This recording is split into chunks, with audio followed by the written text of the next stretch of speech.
Her sudden death shocked the world. A brutal end to a glamorous life. A princess killed in a car crash under the streets of Paris. The only eyewitness vanished without trace. What really happened that night? The French government's inquiry blamed the driver. Even though the findings are flawed, this remains the official verdict. Conspiracy theories abound. Among them, Secret Service connections to two people linked to the crash were never investigated. Autopsy blood samples were tampered with. The crash was caused deliberately by a second vehicle, or by a bomb. Was Diana's death an accident? We'll test the findings of the French inquiry and, using state-of-the-art technology, throw new light on a tragedy still resonant today.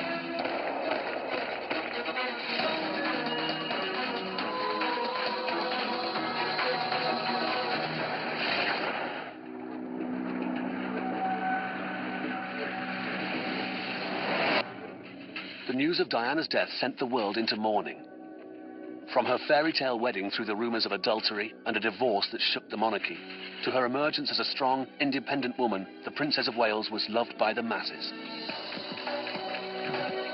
And then, suddenly, late one night, in a Parisian underpass, she was gone.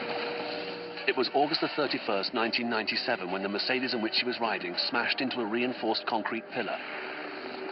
Diana, along with her lover, Dodi Al-Fayed, and their driver, Henri Paul, were killed. Only Dodi's bodyguard, Trevor Rees-Jones, survived. He has no memory of the accident. Within days, rumors began to circulate that the crash had not been an accident. Rumors that were fanned by the plethora of questions remaining unanswered. What became of the mystery car? French authorities claimed that the Mercedes had struck a white Fiat upon entering the tunnel, triggering the fatal crash. Neither the Fiat nor its driver has ever been formally identified. Why did some witnesses near the tunnel hear a loud explosion at the time of the crash? Was the Mercedes sent out of control by an explosive device? And what was the true condition of the driver, Henri Paul? Police claim he was more than 3 times over the legal driving limit. Friends, colleagues, and witnesses disagree. How fast was the Mercedes actually going when it crashed? What was the exact chain of events that led to the death of the People's Princess and the new man in her life, Dodi Al-Fayed?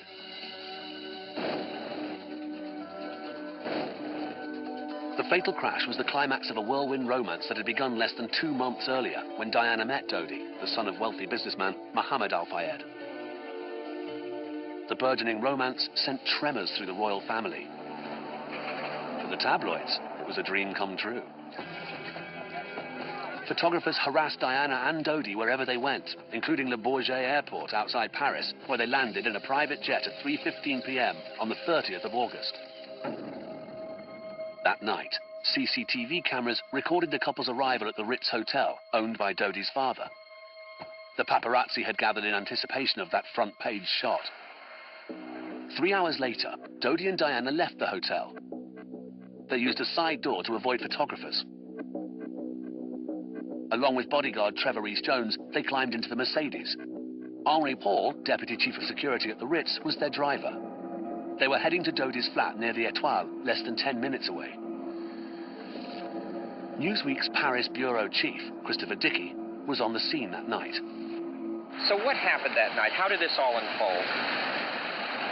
Diana and Dodi came out the back of the Ritz, got into the car on Rue Cambon, and came down here, just a couple of hundred yards from here, and then came shooting down Rue de Rivoli and stopped at this light.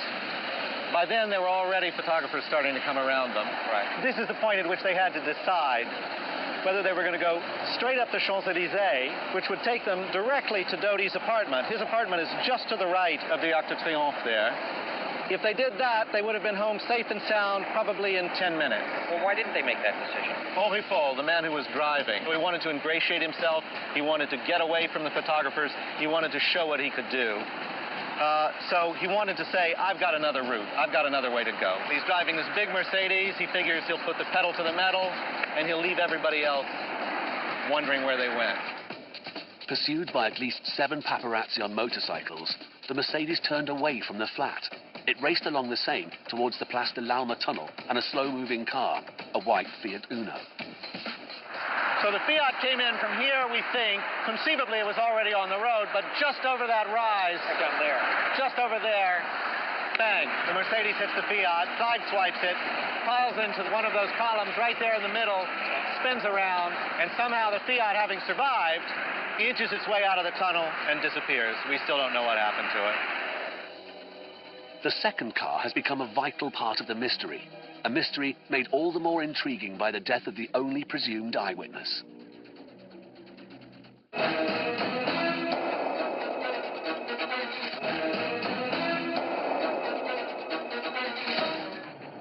Paris, just past midnight on August the 31st, 1997.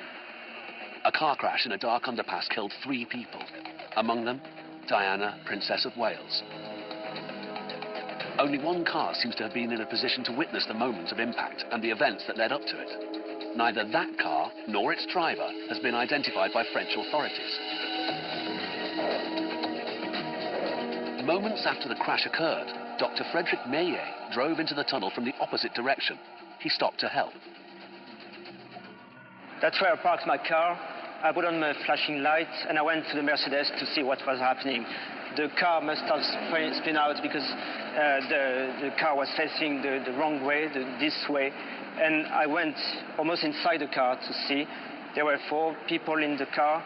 2 on the other side near the wall were already dead, apparently dead. And there were 2 people on this side. And the young lady, I didn't recognize her. The young lady was was unconscious and had difficulties to breathe. And I realized just the next morning that the woman I treated was Princess Diana. Another person near the scene was American Tom Richardson. He was outside the tunnel and heard a loud noise. We were just walking down the John F. Kennedy Avenue, and we heard a loud explosion. And it wasn't just a little fender bender. It wasn't just a car crash. It was the explosion. It was the thunder that got my attention. Richardson's account added fuel to nascent conspiracy theories. But in the immediate aftermath of the collision, this much was undisputed. Henri Paul and Dodi Al-Fayed were killed instantly. Diana suffered massive internal bleeding. She was taken by ambulance to a Paris hospital and pronounced dead at 4 that morning. Police investigators discovered shards of glass from a shattered tail light near the wreck. Forensic analysis revealed that it came from a Fiat Uno manufactured between 1983 and 1989. Investigating officers also found white paint scrapes on the front right of the Mercedes. The paint was consistent with that used on Fiat Unos of the same vintage. French authorities concluded that a collision between the 2 cars had sent the Mercedes into an uncontrollable skid. But not everyone was so convinced. John McNamara, an experienced detective and former chief of security for the Al-Fayed family, claims that French officials have covered up the truth. We have been denied access to a court to test witnesses, to test the various things that we have found out, the inexplicable things that have happened. Do the questions surrounding the crash add up to something more sinister than a tragic accident? I like to consider myself to be a professional investigator with 26 years experience at Scotland Yard, and I am convinced that this was no simple traffic accident, and I can fully believe, well, Mr. Al-Fayed believes that his son and Princess Diana were murdered. Unsolved History pulled together a team of experts to help unravel the truth.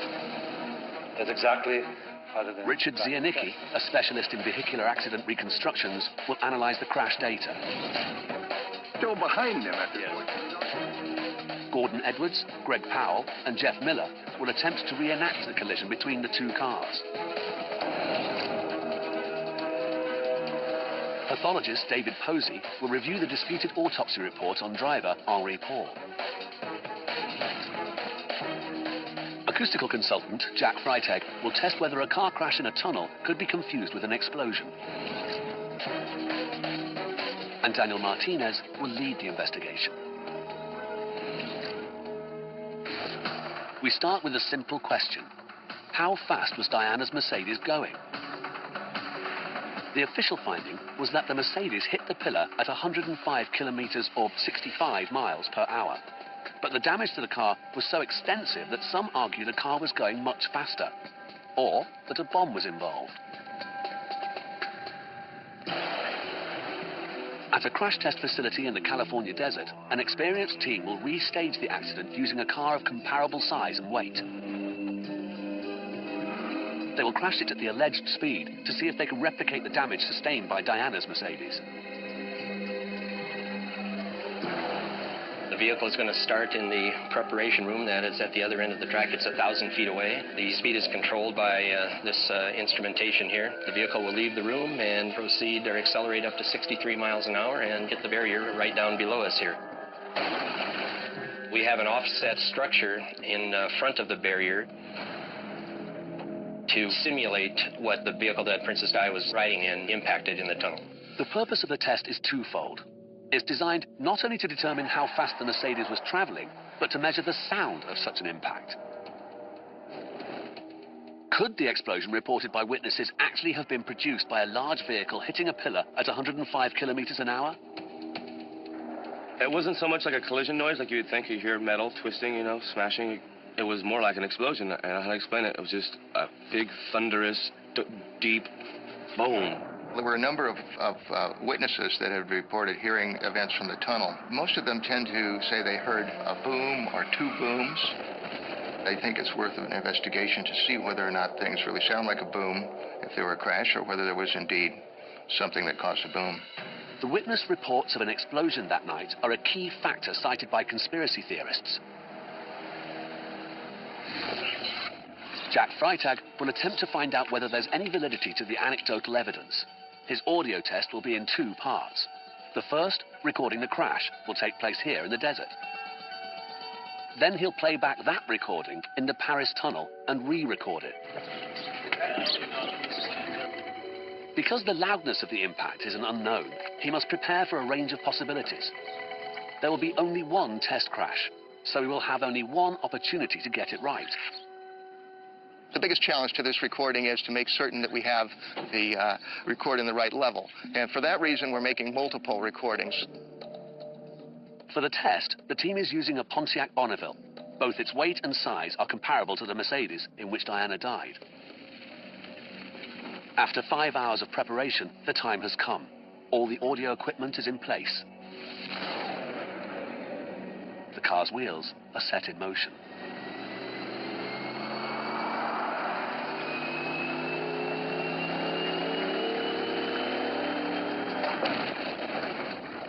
The test car is well and truly destroyed. And remarkably, the nature of the damage and the final position of the car are extremely close to what was documented in the Parisian underpass. The driver's side is crushed, and it's evident that any passengers in the back who weren't wearing seatbelts would not have survived. The official French findings, at least in terms of the vehicle's speed upon impact, appear to be correct.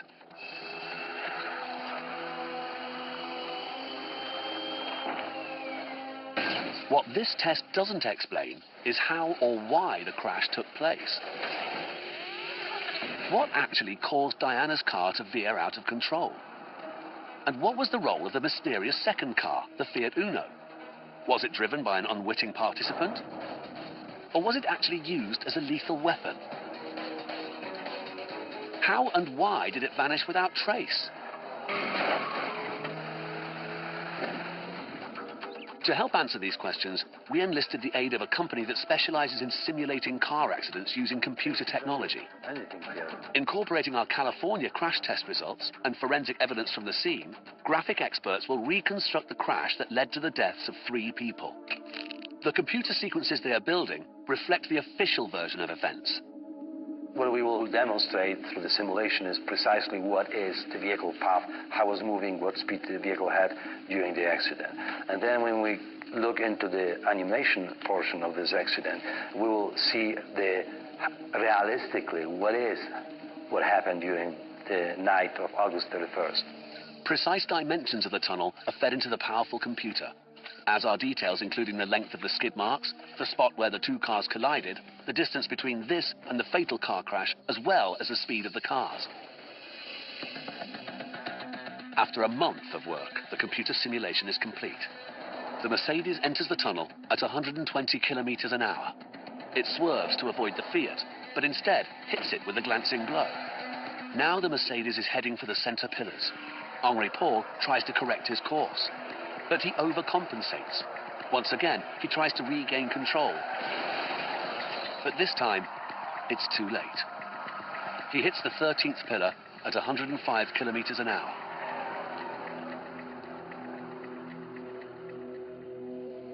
These were the findings of the French inquiry, that the crash was a tragic accident. Based on the physical evidence and my reconstruction of the accident, what I can say is that driver made mistake. He was closing too fast on the vehicle. Does this computer simulation tell the whole story? To date, investigators have been unable to locate the second car or to determine the identity of its driver. John McNamara believes that the Fiat driver could have deliberately caused the Mercedes to spin out of control. You have a Mercedes that's done a 180-degree turn, having crashed into the 13th pillar, and yet the Fiat Uno survived everything, which suggests to me that that was a very professional driver.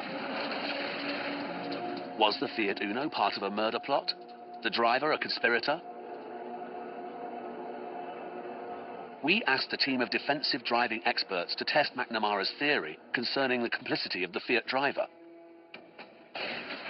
They pointed out that it's not so easy for one car to force another off the road or out of its lane, even when the cars are of similar size and weight. There you go, good job, get on, there you go. To do so effectively, the attack car would need to approach from the rear of the target, not from the front. You don't attack a big car with a small car, or you attack a big car with a truck. The Uno would be a terrible choice because it's less than half the size of a Mercedes. How could you plan to do it at the entrance to that tunnel in that very precarious position? It sounds real good, but the chances of catching them right there where you have deadly lethal pillar situation is highly unlikely. And why didn't the Fiat suffer any apparent effects from the impact? This puzzled the expert drivers. Well, I do a lot of contact driving for a living, and I have a strong feeling that when there's any kind of contact between this large of a vehicle and a smaller vehicle, that thing is going to have to lose control. If any small car gets hit by any big car, you would expect the small car to be sent out of control.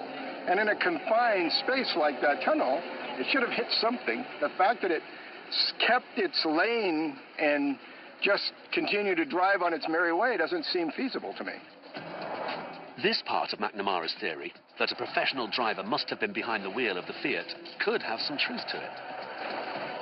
To find out, two experienced drivers will try to recreate the collision between the two cars. At a car racing track in California, the experiment gets underway. The highly trained drivers are from a security company. We don't want to hit today an HIT hit, which is a full contact impact. What we want is basically a grazing blow. As with the crash test, stand-in cars will be used. In this case, a Ford Festiva for the Fiat Uno and a Lincoln Town Car for the Mercedes. When you can't get the real thing, you just try to simulate it as closely as you can with what you've got. In terms of the physics of the actual collision, they will represent it exactly. Cameras are placed on both cars to record the collision and its aftermath. Out on the track, pylons serve as the tunnel's pillars and walls. Critical to the scenario, but what also makes it dangerous, is the difference in speeds between the two cars. According to witnesses, the Mercedes was traveling at around 120 kilometers an hour when it entered the Alma tunnel. The Uno had reached the tunnel's speed limit of 50 kilometers per hour. Because of the danger, a roll cage has been added to the Festiva, and the driver wears protective gear. The experiment is ready to begin. 3 or 4 takes, come back here for the tape change. Okay. It's going to be hairy. Please 2 feet. Please 2 feet when we swerve. The drivers soon realize that the speeds, 105 kilometers an hour for the larger car versus 50 kilometers an hour for the smaller one, are just too dangerous. They're forced to slow both cars down while keeping the differential the same. We have to compromise. We have no any other choice because of safety and because of the physical limitation of cars and speedway.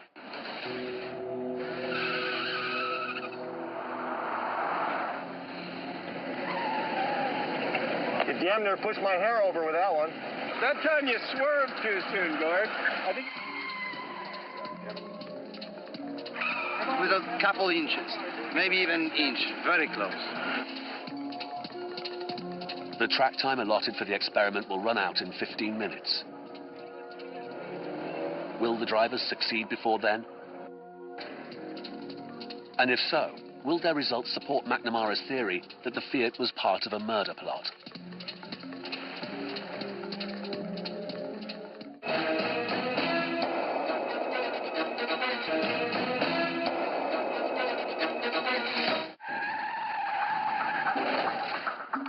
What happened in the Place de l'Alma tunnel the night Diana, Princess of Wales, Dodi Al-Fayed and their driver were killed? Many say the official findings of the French government, released 2 years after the crash, covered up the truth. We're putting some of the more controversial of those findings to the test.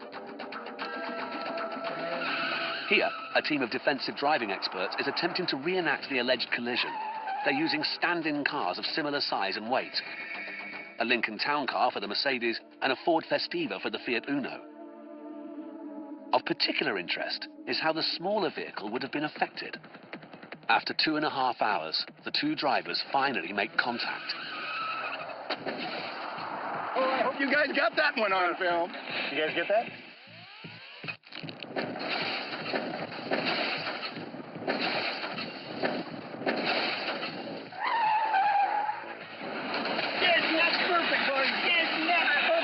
Look at this. The results surprise the experts. Do you think it's possible that the driver of the Fiat never realized how much a part of the overall accident he was? I really believe that it probably took him by surprise and he overreacted. Because as I just drove through, as he hit me, I didn't even stagger the car at all. The car kept going straight. And you notice this is almost exactly where the streak of paint was on the Mercedes. It seems that this is how the collision occurred. John McNamara's belief that the white car should have crashed too, had it not been driven by a professional, has been disproved. I'm surprised because I thought that amount of hit, the damage you see on the white car versus the large car, I thought that amount of damage would send him out of the lane, either into the cones or in the Alma tunnel, into the wall. It didn't. The experiment indicates that the driver of the Fiat Uno could have maintained control, even after being hit by Diana's Mercedes. The computer model has suggested this was possible as well.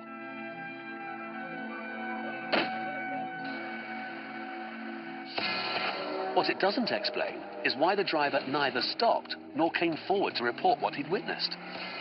To this day, French authorities have not been able to track down the Fiat Uno, its owner or driver. That there was an eyewitness to the tragedy, who then allegedly vanished without trace, encourages those claiming a cover-up and a conspiracy. As do the multiple reports of an explosion resounding in the tunnel at the time of the crash.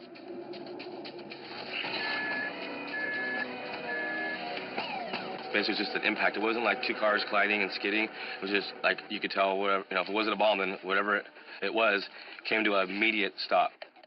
Which brings us back to the crash test facility, where the fatal accident was reconstructed.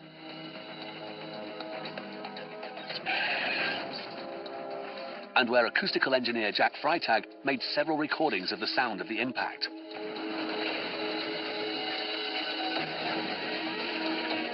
Good, channel 1 is clear, and that's our overhead mic. It sounds pretty good. The crash registers about 100 decibels of loudness at 30 meters.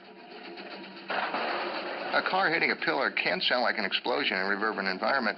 What we're trying to determine is whether the sound from the tunnel, if it sounded like a boom, was necessarily from an explosion of some type, or could that actually have been the crash, and it was simply the reverberant effects of the tunnel that masked out the high-frequency sounds and made it sound like a boom. With the sounds successfully recorded, Freitag will now travel to Paris, to the scene of the accident. Here in the Place de l'Alma underpass, where the fatal crash occurred, he will play back the California recording and then re-record it, enhanced by the tunnel's acoustic properties. This is the first time that an investigative team has conducted this type of experiment at the crash site. Paris authorities have agreed to shut the tunnel for 6 hours, allowing the team to conduct their research. Curiously, on the day of the accident, the tunnel was shut down for only 4 hours, then scrubbed clean and reopened to traffic. Many say vital evidence was destroyed.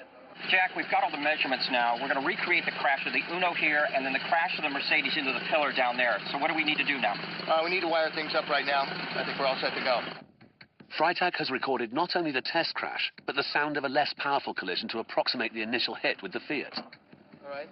Sorry, cable from here. All right. Playing back the crash sounds at the correct decibel level presents the team with a problem. Local car enthusiasts step in, lending the scientists their customized boom cars with sound systems that can handle the job. Freitag places the 2 cars inside the tunnel, one near the entrance where the Mercedes is thought to have hit the Fiat, and the other at the 13th pillar, the site of the fatal crash. Once in position, Freitag's recordings will be played through these powerful speakers. The sound level is painfully loud, over 100 decibels, as loud as a 737 taking off 100 meters away. Freitag stands at the point where the Mercedes entered the tunnel, its east end. From here, he will re-record the sound of the crashes, now augmented by the acoustics of the tunnel. This should produce the exact sounds that witnesses heard at 12:28 a.m. on August the 31st, 1997. All right, go ahead, Michel.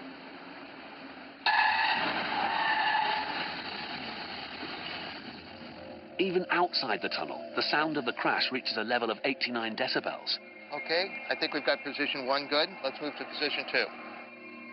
Next, Freitag moves to the west end of the tunnel, to where witness Tom Richardson was that night. Okay, Daniel, go ahead. The sound level is even higher at this end, nearly 93 decibels. With the recordings completed in the tunnel, the final step is to play them back to Richardson. First, Freitag plays the recording from the east end of the tunnel. Troy, let's take the first one.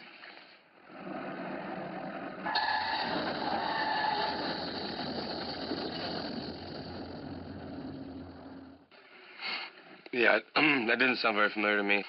The impact and the sound was just incredible.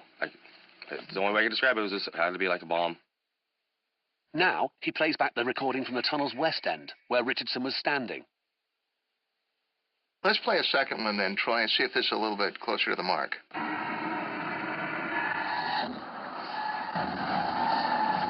That's what I heard. That's way more closer to home. Absolutely. That's the impact that I heard. When you played the West End recording, it hit home. I mean, that was it.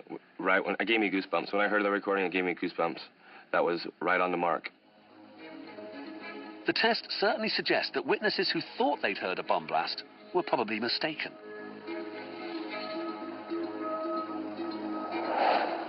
I was expecting this to work well, but not quite as well as it did work out, actually. He was absolutely unequivocal that that was the sound that he heard. I think that we've adequately demonstrated that the crash alone did count for these booms, and that it was the acoustics of the tunnel that did this, not necessarily an explosion of any type. But if a bomb can now be ruled out, what did cause the Mercedes to crash? French authorities blame driver Henri Paul. They say he was drunk, very drunk. But 4 leading pathologists have cast serious doubt on those conclusions.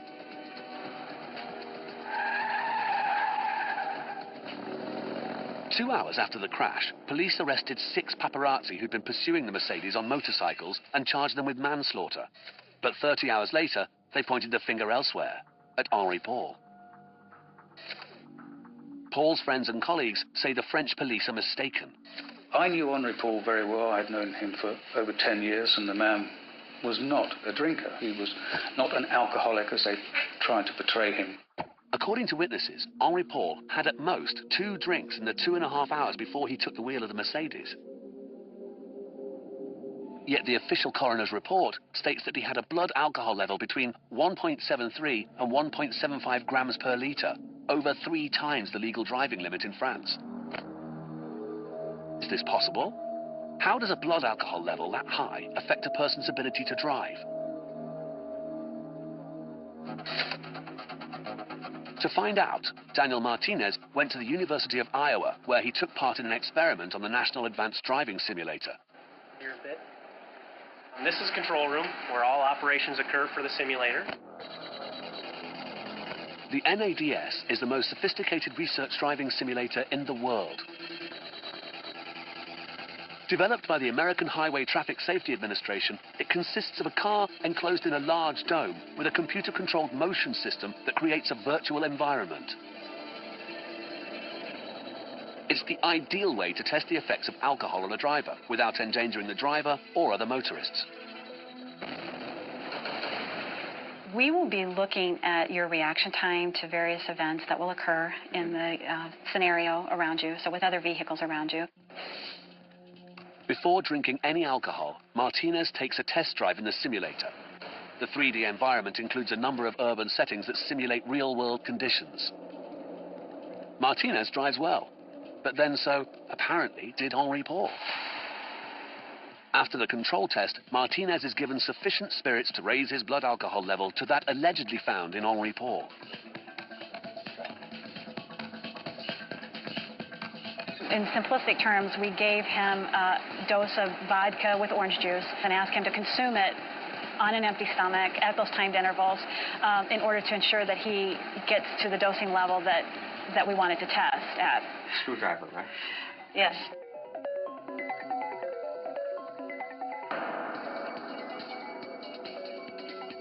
How are you doing after glass one? I'm doing fine. Right now, I'm feeling the effects of alcohol. According to Dr. Watson, with a very high blood alcohol content, or BAC, the intoxication effect on the human body is the same, regardless of normal drinking habits. Generally, at a given BAC, you would be equally impaired whether you're a light drinker or you're a heavy drinker. The only difference may be that if you're used to drinking, it may take a little bit more alcohol to get you to the same BAC, but generally the impairment will be the same. Don't sleep. Don't sleep. You're not allowed to sleep. I need you to drink. Nearly 2.5 hours and 11 drinks later, Martinez reaches the same blood alcohol level as reported in the autopsy of Henri Paul. Okay. I need you to drink. So relaxing. We'll have a test here and see where we're at. How are you feeling? I'm feeling really very high. Several times, he nods off. I gotta have you sit up, buddy. We're gonna take you into the cab now. Okay, Scott. Finally, it's time to drive. Martinez is led to the simulator. A member of the research staff will join him and offer assistance. There's no way in hell I should be driving. He has considerable difficulty focusing on the task at hand. Even though the car is an automatic, he has trouble getting it into gear. Stay in your designate. No, put on the brake then. Shift into drive. Then drive. Once underway, he attempts to drive at 120 kilometers an hour, the speed of the Mercedes as it entered the tunnel. The difference in his driving abilities is dramatic. I thought Daniel was a terrific driver when he wasn't impaired. He didn't do such a great job when he was impaired. In fact, we saw very quickly that he had a hard time even getting the car in gear. He actually swerved out of his lane at some point and inappropriately crossed the center lane to pass a vehicle and seemed to sideswipe that vehicle as well as a vehicle in the oncoming lane before moving back into his lane. The test suggests that Henri Paul would not have been able to drive at all if his blood alcohol level had been as high as the autopsy stated. And there is other evidence that appears to contradict the official findings. These security camera images show Princess Diana, Dodi Al-Fayed, Trevor Rees-Jones, and Henri Paul just 8 minutes before the crash. They're leaving the Ritz Hotel by a side door to avoid the paparazzi swarming at the front in the Place Vendôme. Henri Paul does not appear intoxicated, certainly not as drunk as the French coroner asserted.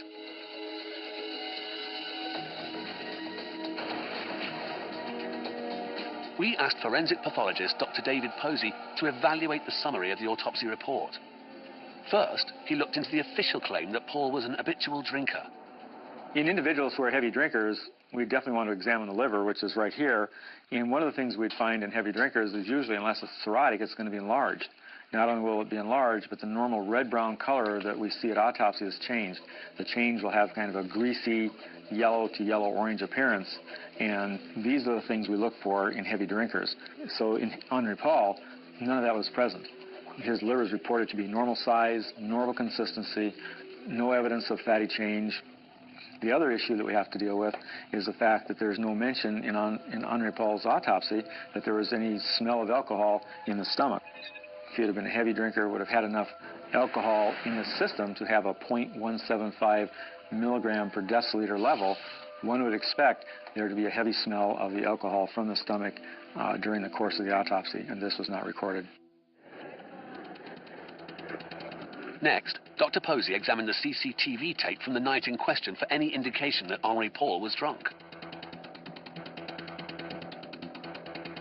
It's now about 20 minutes after midnight on August 31st, 1997. We see Henri Paul, Trevor Rees-Jones, Princess Diana, and Dodie. Henri Paul appears from this tape to be totally sober. He appears to be able to walk with no assistance. He isn't staggering. There's no evidence that Henri Paul is drunk or under the influence of alcohol at this point. And remember, this is only a few minutes away from the fatal car accident. There was another mysterious finding in the autopsy report. Henri Paul's blood was said to contain an extremely high level of carbon monoxide, 20.7%, enough to cause extremely erratic behavior, vomiting, and headache. None of these symptoms were observed by witnesses before the fatal crash. But if the autopsy is to be believed, where could the carbon monoxide have come from?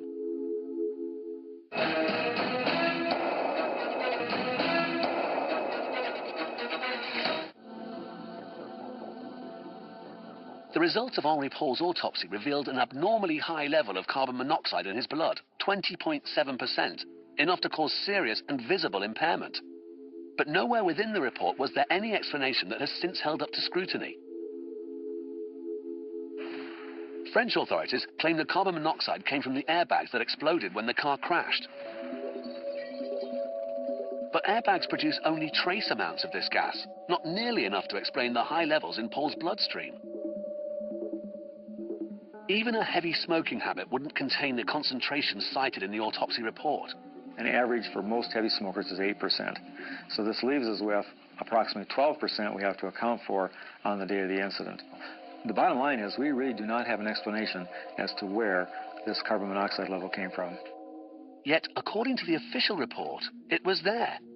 If the airbags weren't the answer, what was? Perhaps the Mercedes ventilation system malfunctioned that night, allowing exhaust fumes into the car.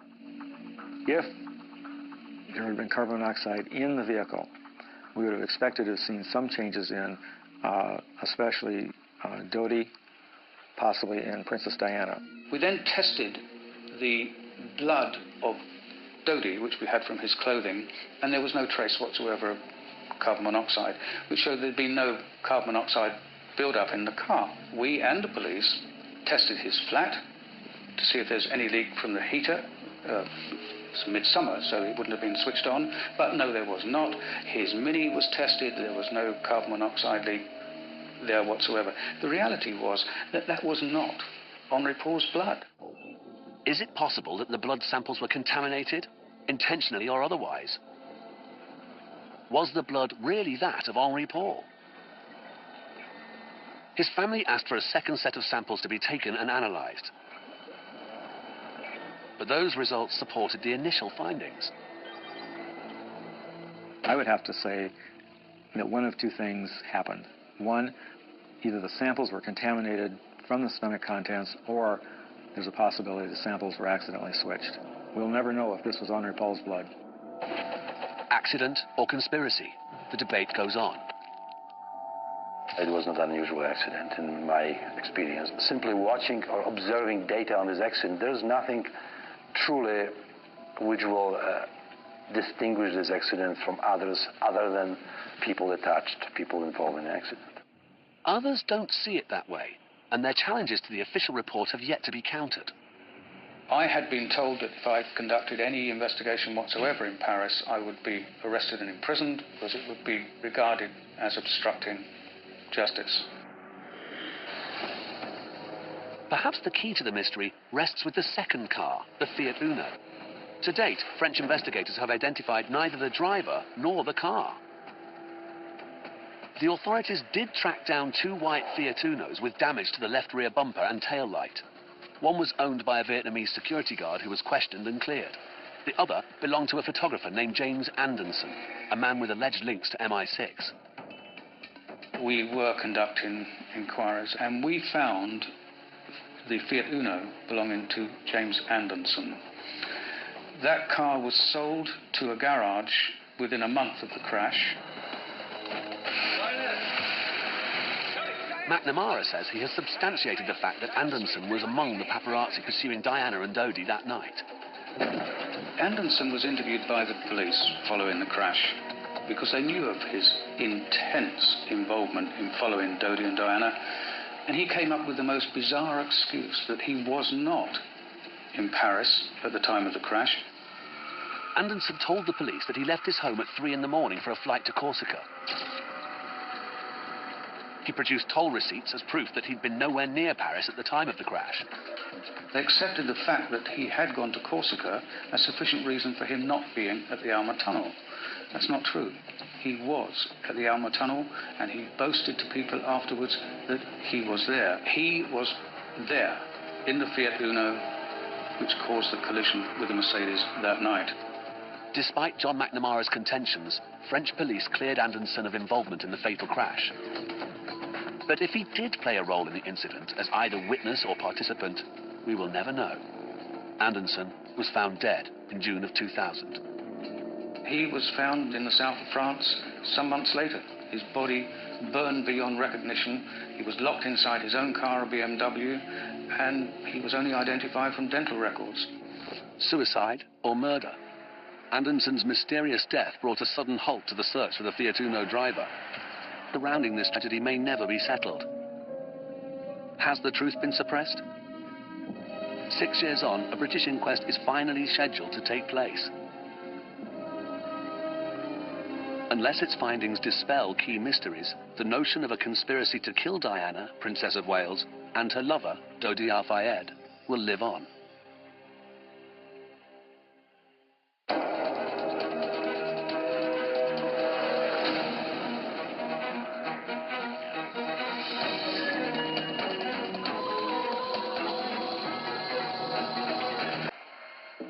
Three hours later, Dodi and Diana left the hotel. They used a side door to avoid photographers. Along with bodyguard Trevor Rees-Jones, they climbed into the Mercedes. Henri Paul, Deputy Chief of Security at the Ritz, was their driver. They were heading to Dodi's flat near the Étoile, less than 10 minutes away. Newsweek's Paris bureau chief, Christopher Dickey, was on the scene that night. So what happened that night? How did this all unfold? Diana and Dodi came out the back of the Ritz, got into the car on Rue Cambon, and came down here, just a couple of hundred yards from here, and then came shooting down Rue de Rivoli and stopped at this light. By then, there were already photographers starting to come around them. Right. This is the point at which they had to decide whether they were going to go straight up the Champs-Élysées, which would take them directly to Dodi's apartment. His apartment is... Al-Fayed and their driver, Henri Paul, were killed. Only Dodi's bodyguard, Trevor Rees-Jones, survived. He has no memory of the accident. Within days, rumours began to circulate that the crash had not been an accident. Rumours that were fanned by the plethora of questions remaining unanswered. What became of the mystery car? French authorities claimed that the Mercedes had struck a white Fiat upon entering the tunnel, triggering the fatal crash. Neither the Fiat nor its driver has ever been formally identified. Why did some witnesses near the tunnel hear a loud explosion at the time of the crash? Was the Mercedes sent out of control by an explosive device?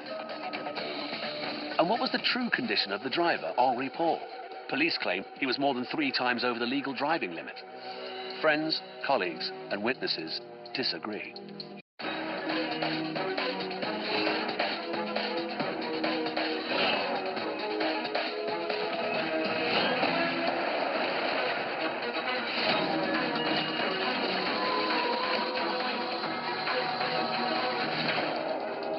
Her sudden death shocked the world. A brutal end to a glamorous life. A princess killed in a car crash under the streets of Paris. The only eyewitness vanished without trace. What really happened that night?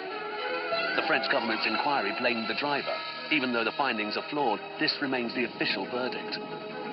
Conspiracy theories abound. Among them, Secret Service connections to two people linked to the crash were never investigated. Autopsy blood samples were tampered with. The crash was caused deliberately by a second vehicle, or by a bomb. Was Diana's death an accident? We'll test the findings of the French inquiry and, using state-of-the-art technology, throw new light on a tragedy still resonant today.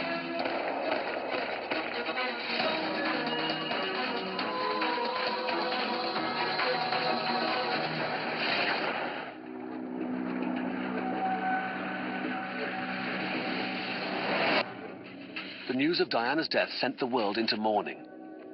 From her fairy tale wedding through the rumors of adultery and a divorce that shook the monarchy, to her emergence as a strong, independent woman, the Princess of Wales was loved by the masses. And then, suddenly, late one night, in a Parisian underpass, she was gone. It was August the 31st, 1997, when the Mercedes in which she was riding smashed into a reinforced concrete pillar. Diana, along with her lover, Dodi. How fast was the Mercedes actually going when it crashed? What was the exact chain of events that led to the death of the People's Princess and the new man in her life, Dodi Al-Fayed?